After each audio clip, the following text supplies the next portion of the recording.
네, 이 시간을 통해서 우리 주님의 은혜가 여러분 가운데 충만하게 임하길 간절히 소망합니다. 아멘. 우리는 지난주에 다소 거친 예수님의 말씀을 봤습니다. 불을 지르러 왔다고도 하시고 분열을 일으키러 왔다고도 하셨습니다. 우리가 기독교 하면 흔히 떠올리는 사랑이나 평화는 거리가 먼 이야기들이어서 의아하거나 당혹스러울 법도 했습니다. 그러나 그만큼 예수님에게는 정말 타협할 수 없는 그런 가치가 있다는 것 얘기해 주시는 것이었어요. 기존의 것을 따를 수 없기에 그것을 전복시키는, 다시 말해서 뒤집어 엎고 새로운 방향으로 이끌어가고 그 방향으로 꿋꿋이 가는 그 모습도 분열의 한 모습일 테니까요. 그러고 보면 예수님께서는 이 땅에 계시는 동안 세상이 옳다 하는, 심지어 종교 지도자들이 옳게 여기는 것들을 다 끊임없이 뒤집어 엎으시는 그런 전복자였습니다. 오늘 복음서에 보면 방금 읽으신 것처럼 한 병자가 고침받는 사건이 등장합니다. 병에서 낫는 일은 너무나도 기쁜 일이고 즐거운 일이지만 그럼에도 불구하고 어김없이 갈등과 분열이 일어나는 모습을 보게 됩니다. 바로 거기에 예수님이 계셨기 때문인데요. 무슨 일이 일어났는지 조금 더 자세하게 살펴보겠습니다. 어느 안식일에 회당에서 예수님께서 말씀을 가르치고 계셨어요. 근데 여기서 잠깐 주요 개념들을 조금 짚어보고 갈까 합니다. 안식일은 하나님께서 천지를 창조하실 때로 거슬러 올라갑니다. 하나님께서 6일 동안 말씀으로 천지를 창조하시고 7일째 되는 날 쉬셨어요. 그날을 복되다 하시고 또 거룩하게 하셨습니다. 그래서 이 날을 얼마나 중요하게 생각하셨는지 이집트에서 탈출하여 약속의 땅으로 가는 백성들에게 율법을 주시면서 10계명을 주실 때 네 번째 계명으로 주시면서 안식일을 꼭 지켜라 이렇게 강조하셨습니다. 근데 이 안식일 단순히 쉬는 날이기 때문에 중요한 것이 아니라 그날이 하나님께 예배를 드리는 날이었기 때문에 그렇게 중요하게 여겼습니다. 그러면 이렇게 중요한 날인데 기독교에서는 왜 이렇게 안식일이라는 말을 강조하지 않는 것 같을까요? 이해가 좀 달라서 그렇습니다. 구약 성경에 나온 안식일은 금요일 저녁부터 토요일 저녁까지를 안식일이라고 합니다. 그런데 2000년 전 어느 금요일 오후에 예수님께서 우리를 위해 십자가에서 죽으시고 3일 후에 다시 살아나셨는데 그가 살아나신 날이 바로 안식일 후 첫째 날, 바로 일요일이었습니다. 그래서 우리는 일요일을 주님의 날, 또 주일이라고 모여서 예배를 드리고 있는 겁니다. 단순히 달력의 빨간 날이어서 쉬는 날이어서 모이는 게 아니라 우리를 위하여 희생하신 예수 그리스도의 그 죽음을 기리고 그의 부활을 기념하면서 그 예수를 통해 우리를 구원하신 하나님의 은혜를 찬양하는 겁니다. 이제 회당에 대해서 또 얘기를 해볼게요. 안식일에 예배를 드리는 것, 제사를 드리는 것이 이토록 중요했는데 구약에서요, 또 율법으로요. 안타깝게도 이스라엘과 유다가 이웃 나라의 침략을 받으면서 성전도 무너지고 백성들도 포로로 다 끌려가고 맙니다. 그럼에도 유대인들은 안식일마다 모여서 율법을 가르치고 배우고 했습니다. 그렇게 말씀 중심의 예배를 드린 것이 바로 회당의 시작이었습니다. 근데 오히려 이 성전이란 장소에 매이지 않으니까 장점도 있었습니다. 이 회당은 유대인 남자 10명만 모이며 시작할 수 있었거든요. 그러니까 장소에 상관없이 사람만 모이면 이 하나님의 말씀을 더 잘 가르치고 배울 수 있었습니다. 더불어 이 회당은 교육과 정치, 또 재판 할 것 없이 그 마을의 중심을 이루는 그런 기관으로 자리를 잡았습니다. 자, 그렇다면 이 회당의 우두머리 또는 회당에서 가르치는 사람은 매우 권위가 있었을 겁니다. 그런 회당에서 안식일에 예수님께서 말씀을 가르치고 계셨던 거예요. 그러니까 보통 회당에서 말씀을 가르치는 사람을 랍비, 우리말로 하면 선생이라고 부르는데요. 복음서 곳곳에서 예수님을 가리켜서 랍비 혹은 조금 더 존칭을 해서 라보니라고 불렀거든요. 그러니까 예수께서 비록 나이는 30대 초반밖에 안 되셨지만 그가 하시는 말씀의 권위를 인정받고 있었다. 우리는 충분히 생각해 볼 수 있습니다. 자, 그런데 예수님의 이 진정한 권위는 단순히 말씀을 가르치는 데에만 있지 않았습니다. 오늘 이야기를 보면 예수님께서 말씀을 가르치고 계신 그 회당에 무려 18년 동안이나 병마에 시달리면서 허리를 펴지 못하는 여인이 있었습니다. 다만 회당이라고 말은 했지만 회당 안에는 남자들만 들어갔으니까 이 여인은 회당 밖에 있었을 거예요. 게다가 18년 동안 허리를 펴지 못하니 얼마나 큰 병이었겠습니까? 근데 이 유대인들의 인식에 중병은 하나님께 벌을 받은 것이다라는 그런 인식이 있었거든요. 그러니까 여인인데다가 하나님께 벌을 받아 중병에 걸린 사람을 회당 안으로 들어오라고 할 리가 없었겠죠. 그러니까 이 여인은 무려 18년 동안 회당 밖에서 그렇게 허리도 펴지 못한 채 있었던 겁니다. 치료받기를 원하면서 같은 자리에 계속 있었지만 누구도 어느 하나도 손 쓰지 못하고 심지어 거들떠보지도 않았던 거예요. 그런 그에게 예수님의 시선이 머문 겁니다. 먼저는 가까이 오라고 부르세요. 몸은 불편했지만 예수님께 반응했어요. 그런 여자를 향해 예수님 말씀하십니다. 여자야, 네가 병에서 나았다. 18년 동안 허리를 펴지도 못하고 있던 이 사람에게 갑자기 뜬금없는 소리인가 싶은데 그때 예수님께서 손을 그 여인에게 얹으셨어요. 어떤 일이 일어났습니까? 그 오랜 세월 굽어있던 허리가 펴졌습니다. 할렐루야. 여인도 하나님께 영광을 돌렸어요.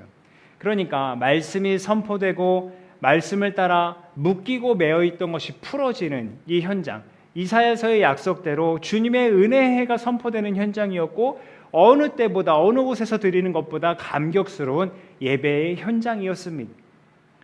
하지만 그 상황, 그 분위기를 못마땅하게 여기는 사람들이 있었습니다. 바로 그 회당을 관리하고 책임지고 있는 회당장이었어요. 성경 표현대로 하자면 그냥 못마땅하게 여기는 정도가 아니라 분개했다고 합니다. 굉장히 큰 화를 냈어요. 왜 그렇게 화가 났는지 그가 한 말을 한번 보죠.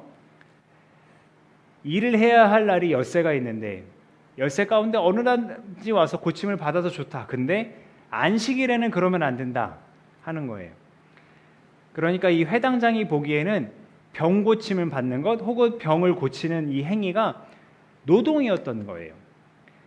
아니 뭐 병 고치는 거 얼마나 걸렸다고 이렇게 노발대발하나 좀 이상하다 싶기도 하지만 안식일의 규정을 엄격하게 지키는 사람들은 걸음 수도 제한을 했어요.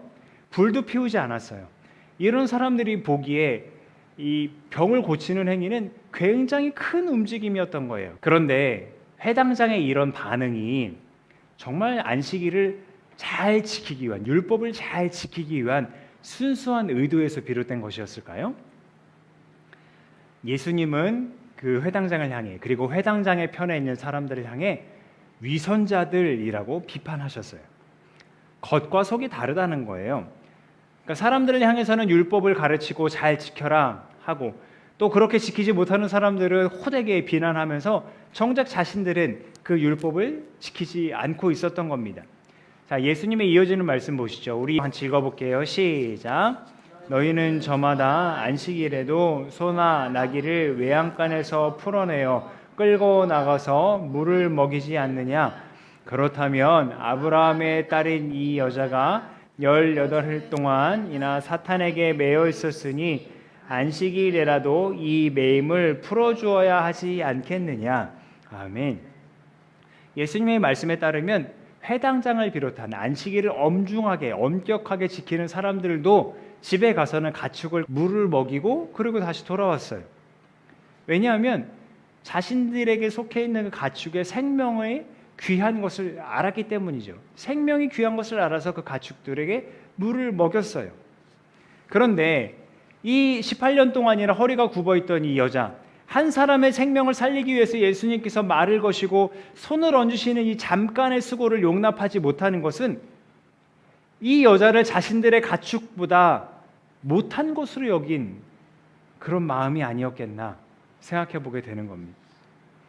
게다가 예수님의 말씀대로 이 여인의 병은 사탄에게 매여 있던 것이었기 때문에 하나님의 말씀을 지키고자 애쓰는 회당장이었다면 그리고 회당의 랍비들이었다면 더욱더 이 여인을 위해서 기도해 줬을 거 아닙니까? 아무도 이 여인의 생명을 귀한 것으로 여기지 않았으면서도 안식일을 지킨다는 이 타령만 하고 있으니까 예수님께서는 그런 자들을 향해서 위선자라고 강력하게 꼬집고 비판하셨던 겁니다. 그러니까 그들은 안식일의 진정한 의도를 놓치고 있었던 거예요. 자, 여러분 성경을 한번 펴보시죠. 오늘 구약 말씀을 다시 한번 보겠습니다. 구약 말씀 이사야서 58장 13절 14절 말씀을 다시 한번 보겠습니다.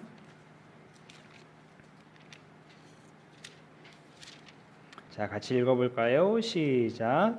유다야, 네가 안식일에 발길을 삼가 여행을 하지 않으며 나의 거룩한 날에 너의 쾌락을 일삼지 않으며 안식일을 즐거운 날이라고 부르며 주의 거룩한 날을 존귀한 날이라고 한다면, 그리고 이 날을 귀하게 여겨서 내 멋대로 하지 않으며 너 자신의 쾌락을 찾지 않으며 함부로 말하지 않으면 그때에 너는 주 안에서 즐거움을 얻을 것이다.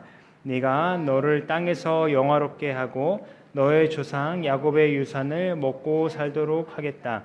이것은 주님께서 친히 하신 말씀이다.